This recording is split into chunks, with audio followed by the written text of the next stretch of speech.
Hello, everybody. This is Dr. Sonia McGowan with Covenant Integrative Health, and we are here for our monthly Facebook Live event, and I'm so glad that you are with us. So, I have one of my favorite humans in the whole world. This is Bethany Pringer. Hi, Bethany. Hello. So, we are here to talk about primarily her daughter, but really kind of her whole family. So, Bethany, just tell us about you, what you do, and tell me about your family. Yeah. I am a mom of two kids. I have Estella, who is 6, and Clinton, who is 8. And I'm married to Wes, and we farm and do lots of fun things. And we really enjoy being around our family. And we came to know this amazing place through Estella first. And so that's how we became with Dr. Sonia and got everything kind of established there. Okay, so you were having some concerns about Yeah. Estella, pretty like you were deeply concerned about a lot of things. So tell us what she was showing you that really made you go, because you're a teacher, that's important Yeah. for the folks Yeah. to know. So Yeah. you were really keenly aware. So kind of tell us what was going on with her that really made you stop and go, I think we better find some help. Yeah. I was an educator for 10 years. And so I kind of knew where we needed to be. And my brain works in the education sense of, I knew how important books were and I knew kind of where we needed to be going into school and things like that. So Estella's my second born. And everybody always joked that girls and boys were so different raising. But I never really truly realized that until I had one of each. But Estella was born in December of 2019. And so it was kind of in the middle of where COVID kind of started. I was off on maternity leave with her. And so I got to spend a lot of time with her, and which was fabulous. But also, I really honed in on kind of what was happening and how things were progressing. So one of the things that we really noticed was her hair didn't grow. She didn't have a haircut until she was almost 2.5 or 3 years old. Just didn't grow. It was really, really short on one side. She ate dirt. You'd play outside, and I was like, oh, some kids eat things on their hands, right? But it was a very much like I am going to be purposeful, and I was going to go and consume this because it almost was like she was like craving it. One of the other things that we really noticed was we knew she was low in iron, and we were working through that. But we didn't realize how bad that situation actually was or how much it was kind of impacting her. So Estella was really sluggish. She was very, very, when you wake up in the morning, she had no energy. It was like she didn't even sleep. It was, some people say they're bears in the morning, but she was very, very like, what personality are we going to get today? What are we going to have, the one who really wants to be energetic and interact with us? Or are we going to have the one that's like, can't even hardly function? And so we didn't really know any different. That's how she had been. She had some night terrors going on. So a night terror is kind of like night wakings where you just wake up and you just kind of yell in your sleep. It's like you're having a nightmare, but she's not awake. She doesn't realize she's awake. So you go in there and you wouldn't know she wasn't awake. You just hear it over the baby monitor of her kind of going crazy. And so we were dealing with that kind of stuff. And then throughout the day, she just had no energy, kind of pale, kind of just couldn't function. She wasn't picking up on normal standard kid things.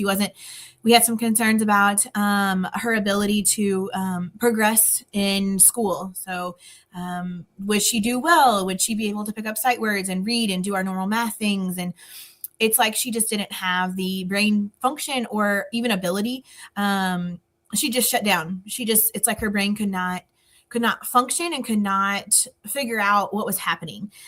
So there was a lot of stuff going on. We had the sleep thing. We had her eating foreign objects.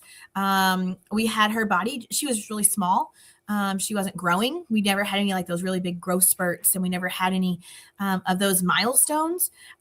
Looking back, we never hit the why stage, the questioning of the why stage.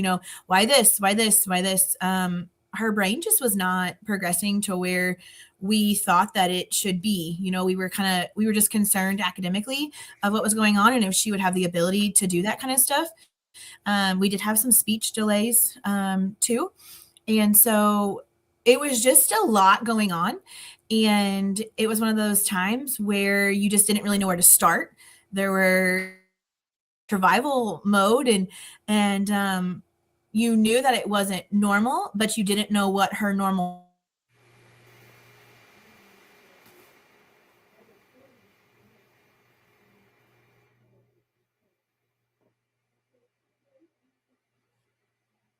or unnormalness, and trying to figure out how to make that work, and tried to find out who Estella was. We didn't.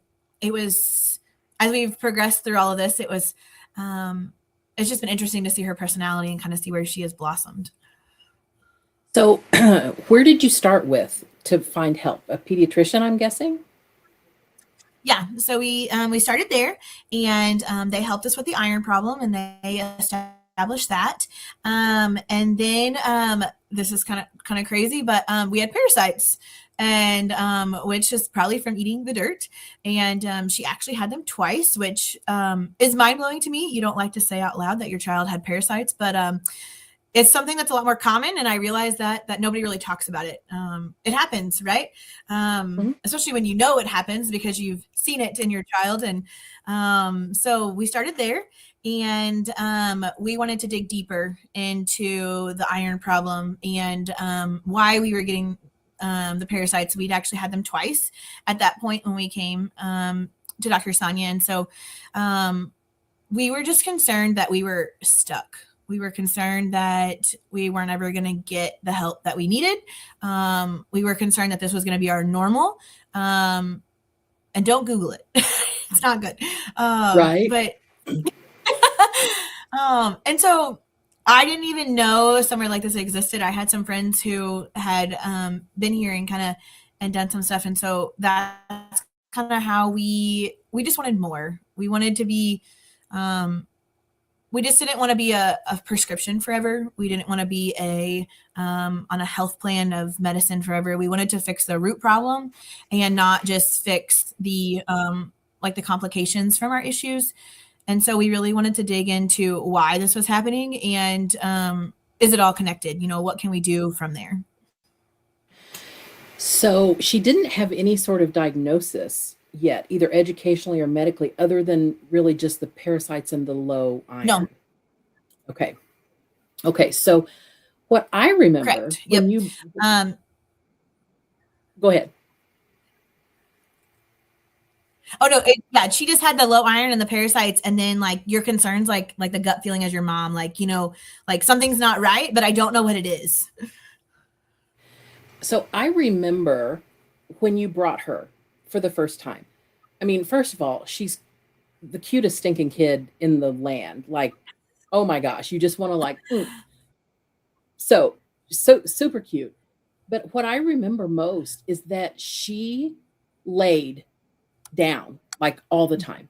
She laid on the table. Yeah, She laid back on the crash pad. Like most kids her age are like whirling dervishes. They're all over. They're looking at all the toys. They're jumping on the trampoline. They're up and down off the table.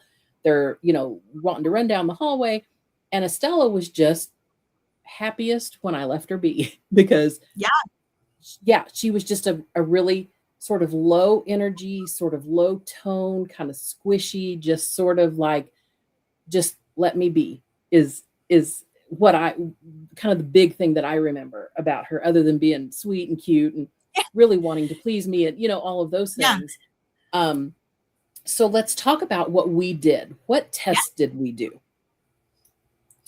We did some stool tests to check with the parasites, and we did blood test, which was the most, I don't want to say the most cool thing, but it was just neat to see where you actually compared. There was no guesswork. There was no, we talked about some of her, like her outward things that were going on, and we just connected the dots. And so it was neat to see all those things come in play and be able to actually know that we had a starting point, because we didn't know a starting point existed.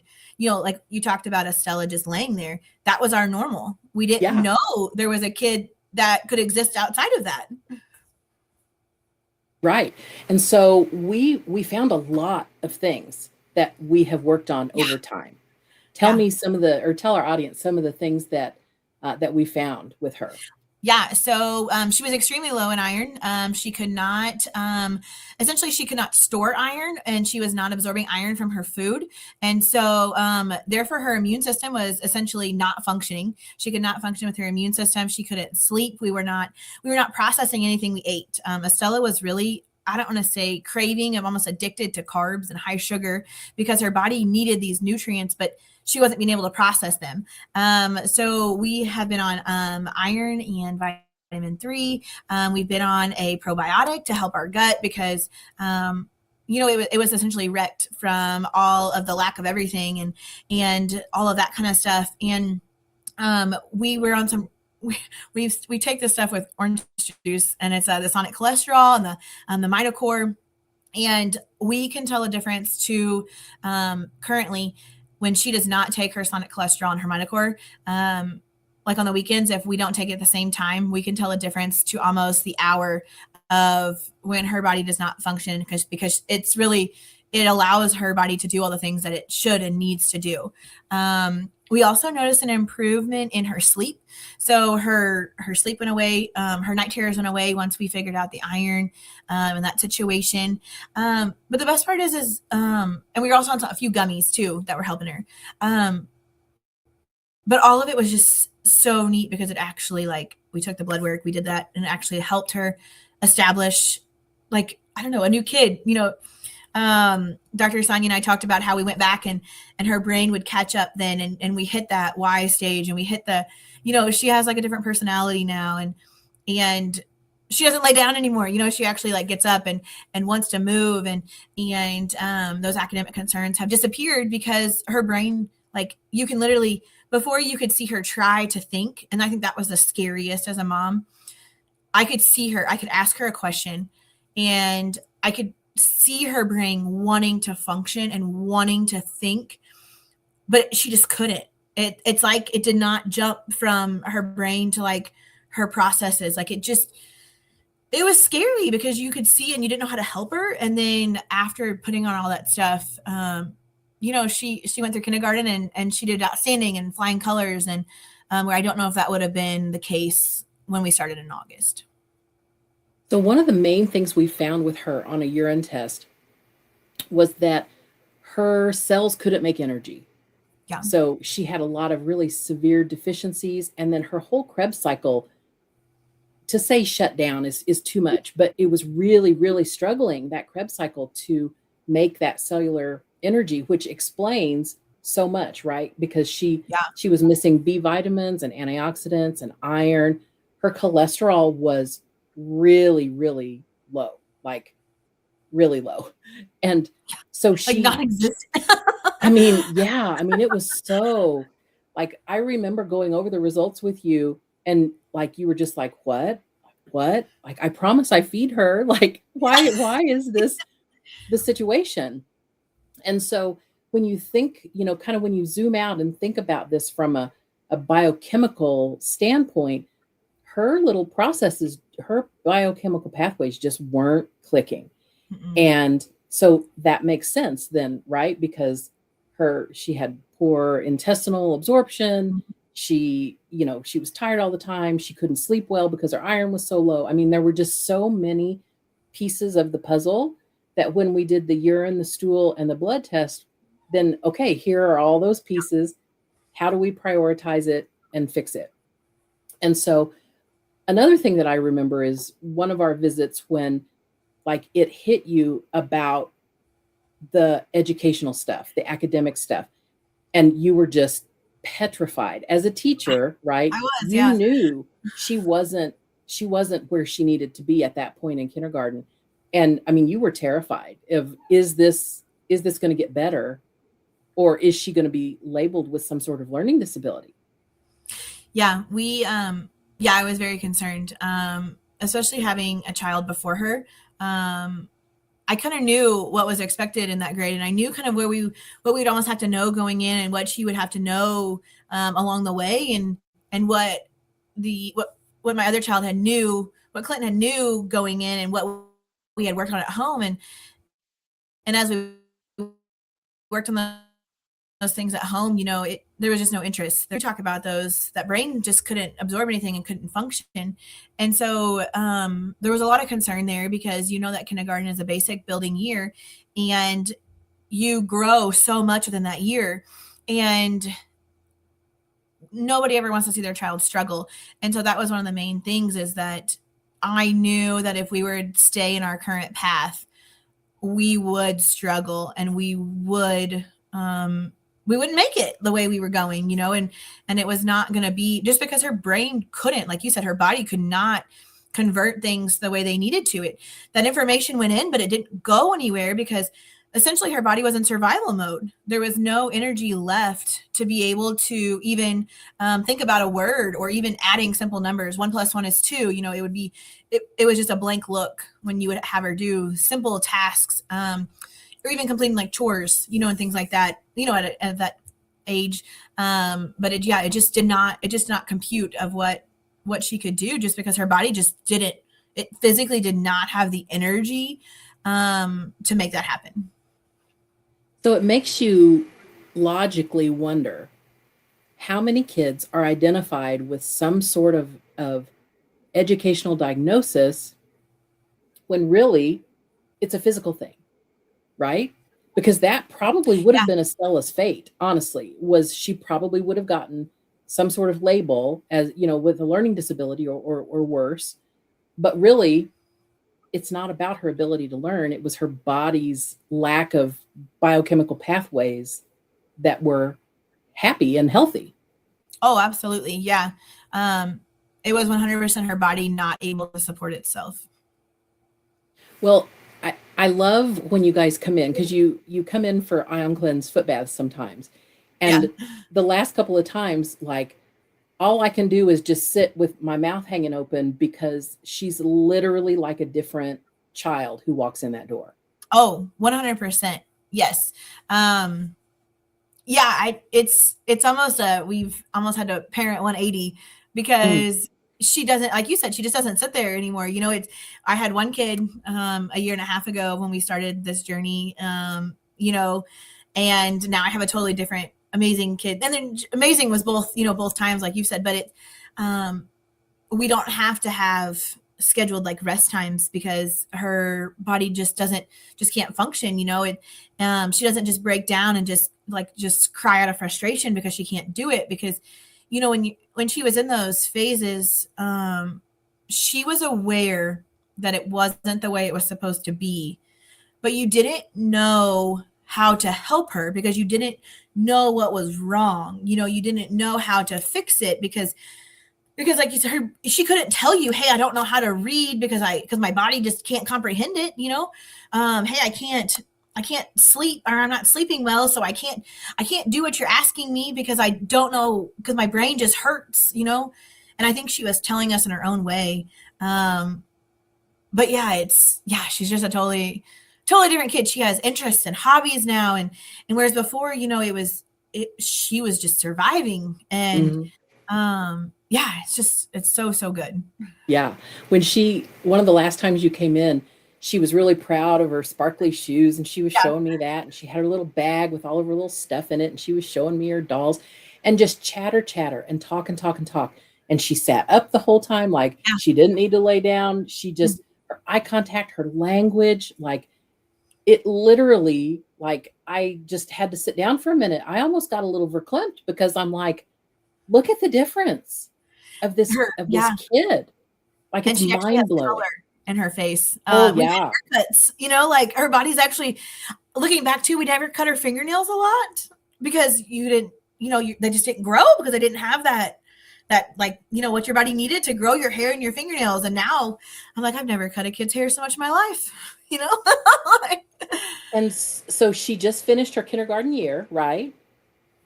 Yep. And how did that go? It went so good. Better than I ever imagined. We started this process with you in kindergarten. And so I think we had our first initial consult, like right at, like, I think we had all the blood work, we were going into like August, and I remember sitting with you and being like, I'm scared. I'm scared how it's going to go. I think I probably even cried. And You did. so it's, but going, yeah, like I'm pretty sure I did. Um, the year went so good, but we are very diligent about making sure that we stay on top of things. You told us to do something and we did it. We worked out a plan and we checked in and we changed things as we needed to. And I think that partnership made such a big difference. We were able to work together and she didn't fall behind. She did everything she was supposed to be able to do. She can write her name and we sang in the spring concerts, and her personality came through and she wore all of her sparkly fun pink dresses and her shoes and we did all the field trips and we never had to take time out and be like, you know what, we just have to rest because your body can't go. They had 2 recesses a day. They had, PE, art, or music. And never once did I have to say, you know what, like you just have to maybe just sit out a little bit because your body just can't make it, and I think that would have been our fate. That 1 o'clock, 2 o'clock slump would have been her fate if we had not done all of this, maybe even 10 o'clock. We would not have made it a full day. We were not making it a full day before kindergarten where you were just done. I remember we'd get in the car and she would just fall asleep. But, before we started all of our protocols and she'd just fall asleep. But when she got up, she wasn't rested. It wasn't like it was a good, like, oh, I had a nap and now let's go go play on the playground and do all the stuff. It was more of I had a nap and now I need another one. But we're exactly where we need to be. Our numbers are good. We've identified sight words. We're reading our small reading books, and there was no questions about her moving on to first grade. And, and that was what's so amazing is we literally saw all these supplements and these protocols and the blood work and the test, we saw them work. Which is just, she wouldn't be my Estella, she just wouldn't be the Estella she is today if we didn't have all that. How did she feel about her supplements? Well, she is 6, but we did a really good job of communicating, and you did a really good job of me being like, she does not take that. She will not take that one. Can we have a second option? And she did really good. But really, all the supplements are really kid-friendly. We take the Sonic cholesterol and the Mitocor in orange juice. We just open up the capsules, and I just stir it up with my little blender, and she takes that great. And you worked with us to make sure to figure out how to do that. She takes that one stuff and the stuff in the black bottle, it's like the flavored stuff, we figured out it's the black bottle stuff, we figured out which flavor, was the most popular and she does really good because she knows it makes her feel better. And so she's not opposed to taking them because she knows it makes her feel better, but also you did a really good job of making sure that there were kid-friendly ones. We did the gummy ones. We did, I don't know how many of the fish oil ones we tried, and different stuff, things like that. I was like, well, that one's a nice little fish shape, but it tastes terrible, Right. And so, but she does really good. Now, is there some bribing involved? Do we get her a stuffed animal every once in a while? Sure. But overall, she is not opposed to taking her medicine. She is aware that it makes her feel better. And we also have worked hard to find stuff that works for her. Well, and you and Wes are the parents, and Clinton and Estella are the children. There's no in between there, right? Your expectation is this is what we do. Yeah. Period. Yeah. And, you don't say, oh, I don't want to traumatize her. No. Or, this is what you need. So this is what we're going to do. And that is super important. And it's what's missing for a lot of kids. I mean, honestly. So this is not something insurance covers. This is something you have to pay for out of pocket. And it hasn't necessarily been cheap. Right? Can you talk a little bit about that? Yeah. So each test could be several $100s to do that. But Dr. Sonia and her whole office does a really good job of being very upfront. Would you like to do one test right now? Do you want to wait till the next month and maybe do another test?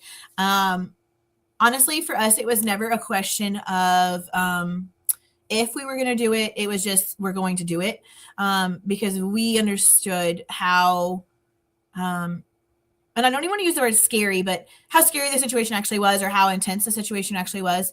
Because we had an older child. We knew that she couldn't keep up. And at 2, 3, 4, he was much more active and was doing much more things. And we knew that there was something wrong. And so our fear was really, we didn't want this situation to lead to something else. And so we were really willing to invest in this. We were willing to say, you know what, this is something that we believe in. This is something that we want to explore.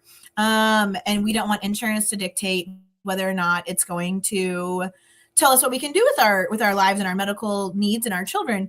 And so, yes, maybe we cut back in some other ways, because supplements are not cheap, but you guys do a really good job too of testing every 3 months and saying, okay, like, this is what we're going to do. A lot of times you can buy the supplements in 60 or 90-day increments. And so we are very mindful of, okay, we're going to buy this. And then we know that we're going to go back for a blood test in 3 months. And it's something that we are committed to because we can see the changes. It's something that we believe in. And if we didn't do it now, what would we be paying for later? Why, like, you only get one Estella, right? And so if we didn't invest in her now, what kind of quality of life would she have down the road? Or what would all of this iron deficiency lead to? Or what would the sleep, sleep is so important and linked to so many different things. What would that lack of sleep lead to? And what would we be seeing down the road to have to fix, and maybe just put a Band-Aid over and not actually fix the underlying cause. So for us, it was an investment, but we knew the investment up front, and we were willing to take the investment on. And we were willing to say, yes, we want to do it, because we believe in the process. And I'd say you got your money's worth. Oh yeah. Yeah. We never once said, no, we don't. No. Yeah. No, it was never once did we believe that we got overcharged or we didn't get what we paid for. Yeah. No, I've been nothing but happy. One of the things I say to parents a lot is, and you said it just in a different phrase, you have to choose your hard. Mm-hmm. So it can be hard right now to pay for some tests and some blood work and some office visits, or it can be hard when you get a diagnosis that you don't want, or when you have, new behaviors, or your kid gets held back a grade or whatever. So, you have to choose your hard. And that's just exactly what you did. Yeah. That's amazing. So now she finished kindergarten. She's getting ready for summer.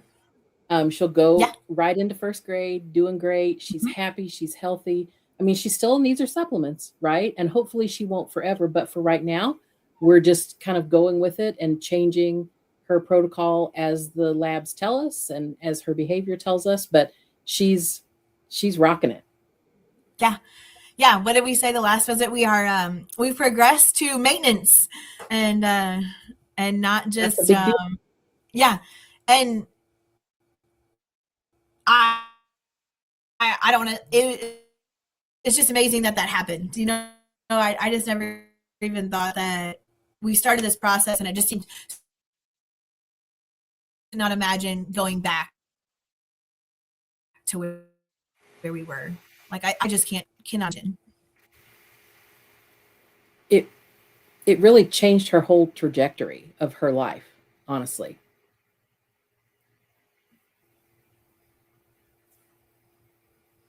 Oh, we got a little hiccup here on the audio. So it really changed her trajectory of her whole life. Oh yeah, 100%. And ours. I mean, our whole family, you would do events based on, if Estella could last that long, or if she could keep up, right? You might not do the physical activities for so long because, you didn't know if her body would be able to function. And so, I mean, yeah, like, we're able to take, adventures and just enjoy Estella. I love it. It's the best Yeah. thing in the whole world. Like that I Oh get to yeah. come to work No, and do yeah. that every day. Oh, and we appreciate you. So you are actually a patient, and so is your husband, and you have both yourselves seen some nice changes in your own health. Yeah. So after seeing Estella and kind of the way that it all worked too, I think Wes and I had both a joint first appointment, and so you got to hang out with us both together. But yeah, so Wes and I both came in and got all the stuff done too, and there were some things as a mom from my side perspective that, so I had kids and I had nursed for so long, and especially with Estella and taking care of her for so many years after, I know that I had let some of my stuff slide. And so coming in and getting the help and the blood work, you're like, oh yeah, that all makes a lot more sense on my end as well. Please give me all of the supplements and the medicine that you have helped her with so that I can be good as well. And so yeah, Wes and I both really enjoy our visits as well. And I can say that, you don't know how good it can be until you've worked through the process, and knowing those, looking at those lab results and looking at all the stuff and the urine test and the, my allergies. Like I remember you told me I had like a staph infection up here, and I was like, oh my gosh, you just saved my life. Like, but just the stuff that you knew was wrong with you, but you didn't know that there was a word for it or how to fix it, or once again, and it just was, it's been so good, and so yeah, so Estella gets to come in, and then Wes and I get to come in, and we all just get to hang out together. So if you were to give some advice Yeah. to parents who they just get this feeling something's not quite right with my kid or myself, even as an adult, Yeah. something's just not quite right, what would you say? What's your best advice? Oh, I would ask more questions. I dig deeper. Just because you don't have words for it doesn't mean that there's nothing wrong. So like find the people that will listen to you. Find the people that will ask more questions. Find the people that will do the test. I think my first words for you is I know I have problems, but I don't know if you can help me. But let's just start here. And I think I just word vomited. And so your kids, like yourself, and if you think something is wrong, it is worth exploring, because that was put there for a reason. You the most, or your kids the most. And so I would really just encourage everybody. They can tell you nothing's wrong. And if you don't like the answer, keep exploring deeper, like get somebody that's going to support it with facts and not just words, like I remember coming to you and you said, well, yeah, we can test for it. And then we can go from there. It might be something else, or it might be this. And so it was just nice to be like, we can figure it out, not just you're fine because you're of this age or this thing. It was more of a, we can look into it type of thing. Like if you believe that, then we can go for it. And that was the nice thing that was being able to be heard, because nobody wants to be, if you think something's wrong, you just want to be listened to. And so that was what was nice. Well, I love it. That's great advice. And I'm just so happy that Estella finished kindergarten. Like I'm so proud of her. I just love her so much. And your whole family's fantastic. So I appreciate that you trusted us with your kid, and that we've just, wow, it's just so good. It's been great. Really great. Well, thanks for joining us. I'm sure that our folks have really enjoyed hearing your family story, and I appreciate your time and your trust. And yeah, you're just an amazing mom, and Wes is a great husband and dad, and you guys have a fantastic family. So thanks so much. Thank you very much for having me. All right, guys. Thanks. Have a good day.